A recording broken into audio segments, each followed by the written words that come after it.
But refusing to participate is basically the same as a confession of guilt. She's just staring at the water without saying a single word. It really does seem like she's quite terrified of it. That could only mean...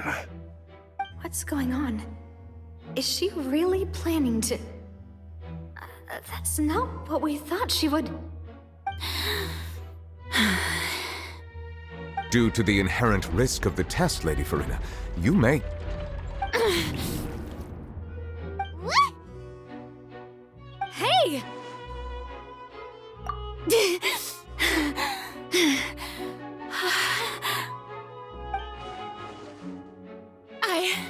I'm fine! Look at me, everyone! My hand is still here! I haven't been dissolved! Will you believe me now? I really am your Archon! I'm nothing like a normal human who would fall apart as soon as they touch this water! Really? Was this not the most obvious thing in the world? Miss Sigewinne?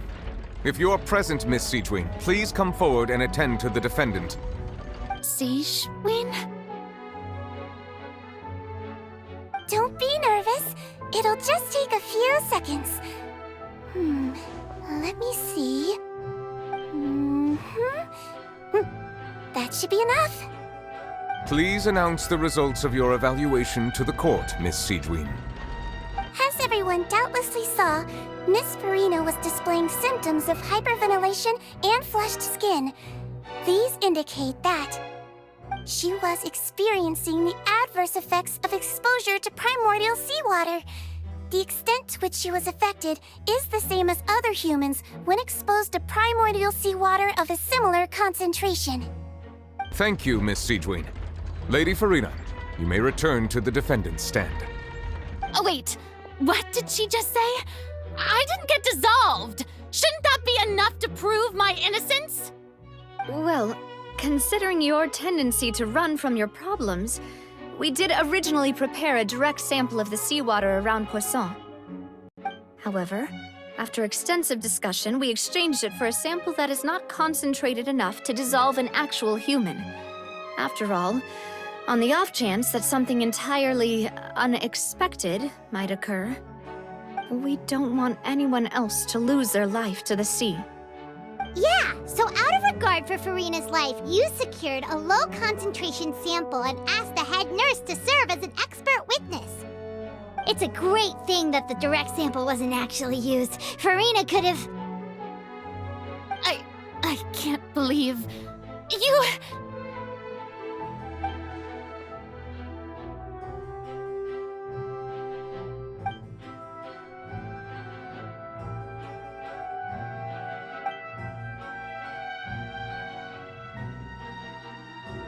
Listen to me, everyone! Please don't give me such cold and disdainful looks! What happened just now didn't prove a single thing! Think about it! How can you conclusively prove that an Archon can't also be affected by the primordial seawater? Also, if I was really just a human, why would I dare to just put my hand in that kind of water?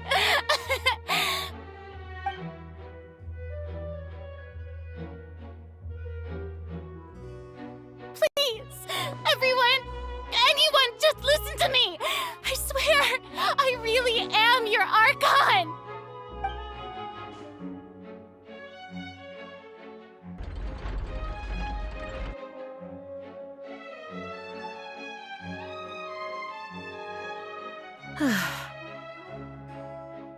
I don't think anything she says at this point will sway anyone.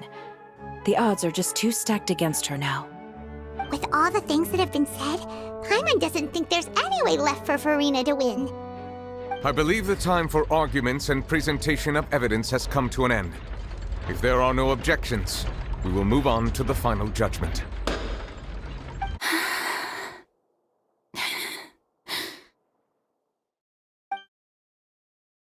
I don't think anything she says at this point will sway her. She's too stacked against her now.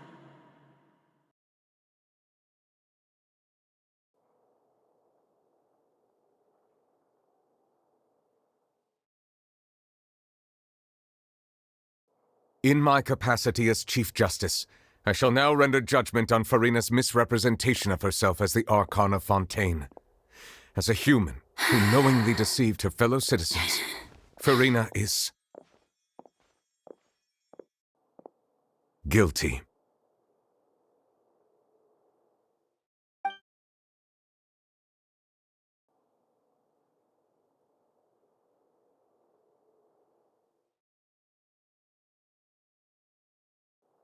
We shall now turn to the Oratrice Mécanique d'Analyse Cardinale to render the final verdict on the charges.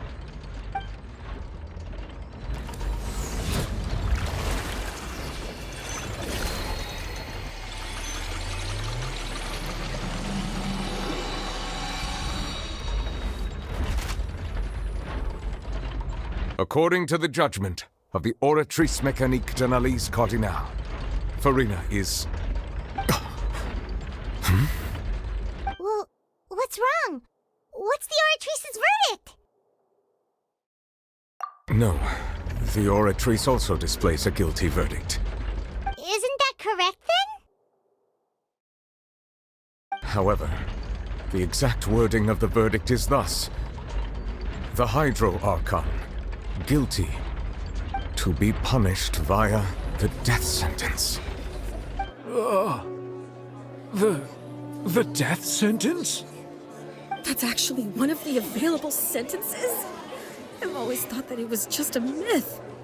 The one and only time the death sentence has been handed out at the court, and it's been given to the very person we've worshipped as the god of justice? What an unexpected twist. Furina's been sentenced to death by the Oratrice? We just wanted to use the trial to show her the seriousness of things so she'd tell us the truth. How did things escalate this quickly? This outcome is indeed quite strange.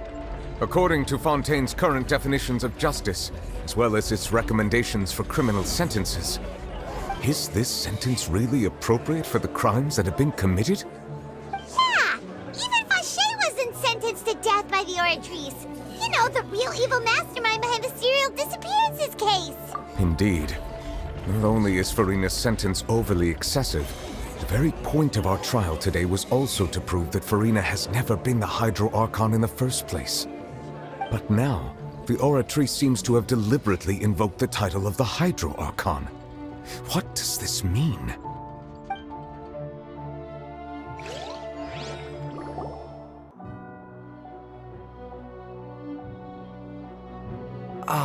Excuse me, if I may interrupt.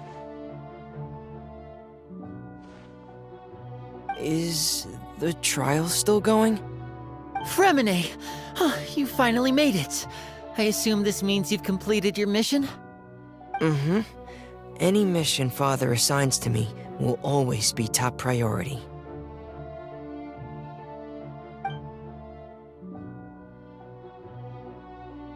Is that the first prophecy slate? Huh. So the knave privately arranged for Freminet to try and find the missing slate. I looked everywhere and finally found it at the bottom of the sea. It took me a long time to get around some dangerous stretches of water. But has the trial already concluded? Then... doesn't that mean I've come too late? Oh no. Father will be disappointed in me. Thank you for your hard work, Mr. Freminet. Please allow me to review the record left on the slate. Traveler, I believe that you have already seen the other existing slates, and would like you to come here and confirm their contents.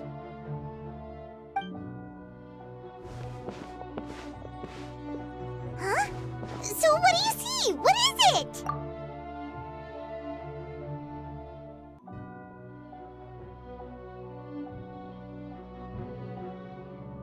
I believe I've now made sense of the Hydro Archon's crime. It has to do with Fontaine's lost history. Huh? Isn't the Hydro Archon just guilty of deceiving her people? Oh, wait, no, that's Furina, and we've already proven that she's not the Hydro Archon. So when you say Hydro Archon, do you mean the real Hydro Archon we've been kinda talking about? In truth, everything that you've encountered in Fontaine up until this point can be traced back to the contents of these stone slates. However, I'm uncertain as to how much sense they currently make to you.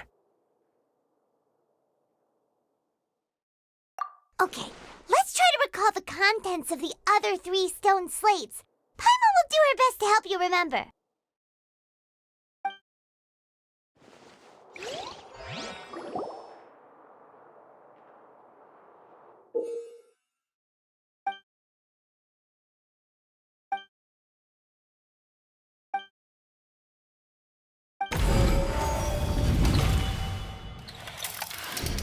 The first stone slate describes what you just said. It seems to show the previous Hydro Archon using her divine power, and then the Oceanids turn into humans. Does that mean that Fontanians are transformed Oceanids? Oh, Paimon wasn't expecting that. But if Oceanids can turn into humans, then perhaps this process can be reversed as well. The second stone slate shows Celestia floating in the sky, and the Hydro Archon and her people worshipping it together. But the heavens still brought judgment down upon them. This must be the point when the Hydro Archon and the Fontanians were branded with their original sin. Does this mean that the original sin and the Hydro Archon sin are the same thing? The third slate shows the Hydro Archon sinking into the sea surrounded by many people. That reminds Paimon, didn't we also watch that happen to someone else? Well, the fourth slate is the prophecy the Fontanians have been talking about. People dissolving into the sea, the Hydro Archon crying on her throne, and so on. We didn't believe that such a crazy disaster could happen at first, did we? But after that incident, it was just a question of when and not if.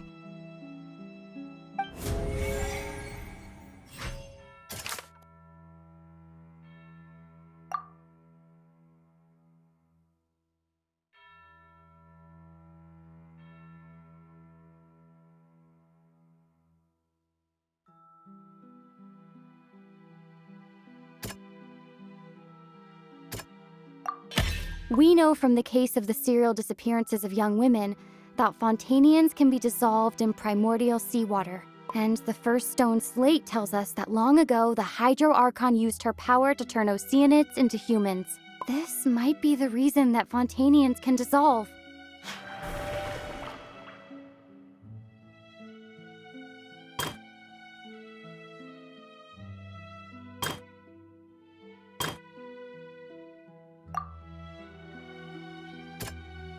That doesn't sound quite...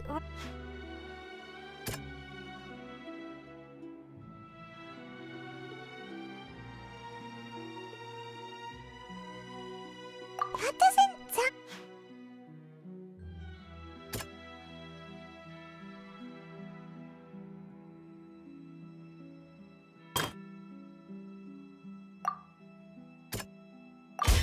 It's not as simple as falling into the sea. When Navia fell into the sea, her consciousness was subjected to judgment. The stone slates show the people gathered around the Hydro Archon in the sea.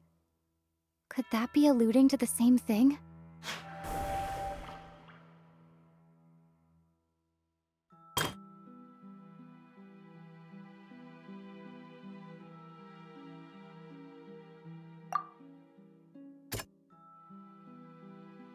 That doesn't sound quite... That doesn't sound...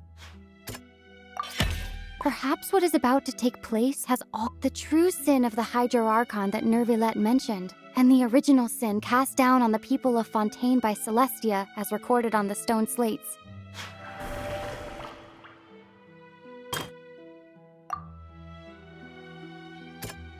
That doesn't sound quite... The prophecy from the stone slates found its way into society, but not many people believed it at first. The fortress of Meropide was nearly flooded with primordial seawater, which we know can cause Fontanians to dissolve. It seems increasingly likely that the prophecy may come true. If we hadn't dealt with it in time, Things could have gone very badly. They'll dissolve into the primordial sea but won't cease to exist. Their essence will flow in the seawater, converge, and take the form of an Oceanid.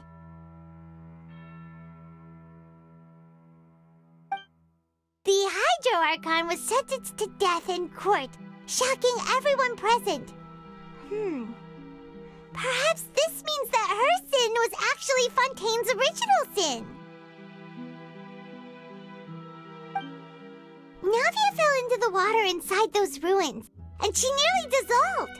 She was surrounded by the people of Poisson in a court within her consciousness, and was forced to take part in a trial meant to make her stay. The eruption of the primordial sea at the fortress of Meripede was the surest sign that the prophecy was about to come to pass no matter what.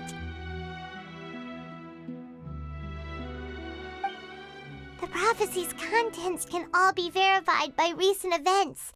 If we combine what we know together, loads of truths should come to light.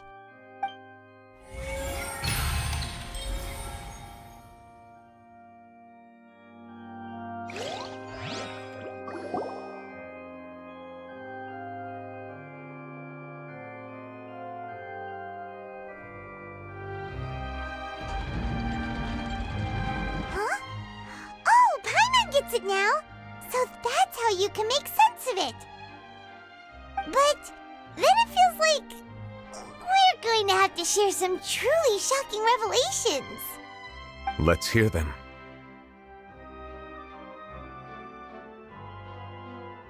Incredible! Linny, did you hear that? We're not real humans. All Fontanians were originally created by the late previous Hydro Archon, with Oceanids as their basis. The evidence for that can be found in how only Fontanians could dissolve in primordial seawater, and how all the girls Vacher dissolved were also turned into Oceanids. Oh, and according to Navia, when she was about to get dissolved, she also saw everyone gathered around for a trial. All of them in the shape of Oceanids. Indeed.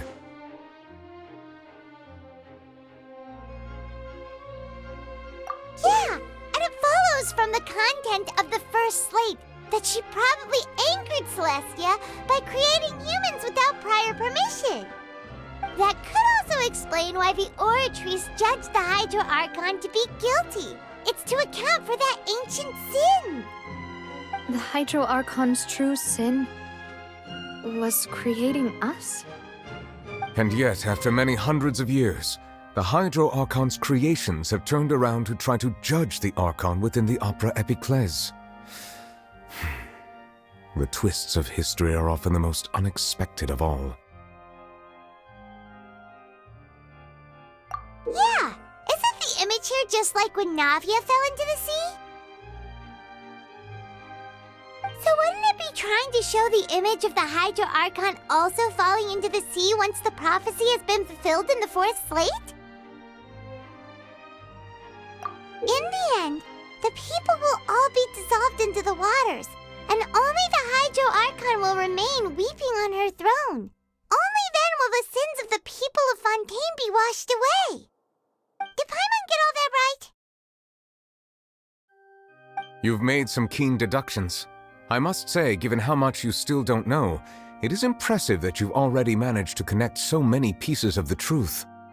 However, while you were able to decode all the information on the slates, they've also been etched with an additional layer of hidden information using a different power source. When we were at the ruins, I tried to decipher the hidden information recorded in the slates. But since we only had 3 slates at the time, I was unable to come to a full conclusion. Now that the slate collection is complete, I shall make another attempt to decipher the narrative recorded within. If everything goes well, we should finally be informed of the unadulterated truth.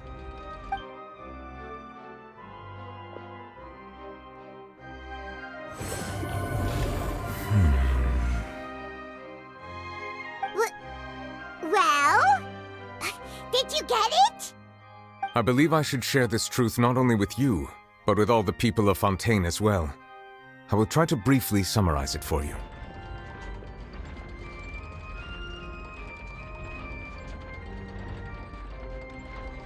Your hypotheses regarding the origin of Fontainians and the sin of the Hydro Archon were both correct. In the Fontaine of old, the previous Hydro Archon sensed the yearning of her Oceanid familiars for life on land.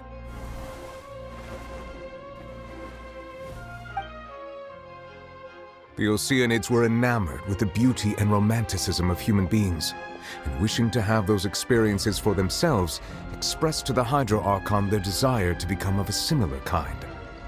However, even though water as an element is intricately linked with the power of life, the Hydro Archon, as one of the seven, did not possess the authority to create a new form of human life.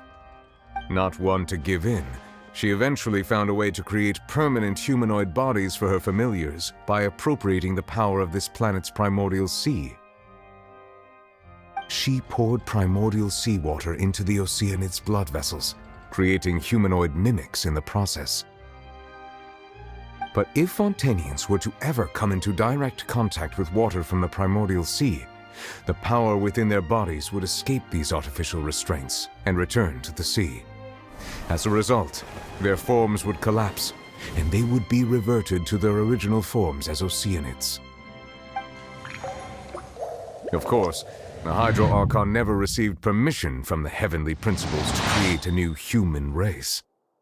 And thus, the Hydro Archon and all of her creations came to shoulder the original sin of appropriating the power of the primordial sea. That is the true history of how the people of Fontaine first came into being. So we were all Oceanids before we turned into human beings? That's way too much information for me. I think I'm just going to pretend that I never heard a single thing. Wait, but if that's the truth, we can't let the Hydro Archon be sentenced to death. After all, her only sin was creating us. This really might be too much information for your regular Fontainian, but it does answer a lot of our questions. Alas, your hypothesis regarding the third and fourth stone slates was inaccurate. The slates' respective positions are, in fact, correct. A key point of the visual on the third slate is how all the individuals depicted in the water are humans rather than Oceanids. They have not been dissolved, which implies that the water depicted in this slate is not water from the primordial sea. The nation of Fontaine is the nation of Hydro, as well as the nation of trials and justice. Instead of being the literal element, the water in the scene symbolizes judgment and justice. You may also recall Navia's experience. When she fell into the sea, her consciousness was surrounded by that of many others who intended to hold a trial to determine her fate.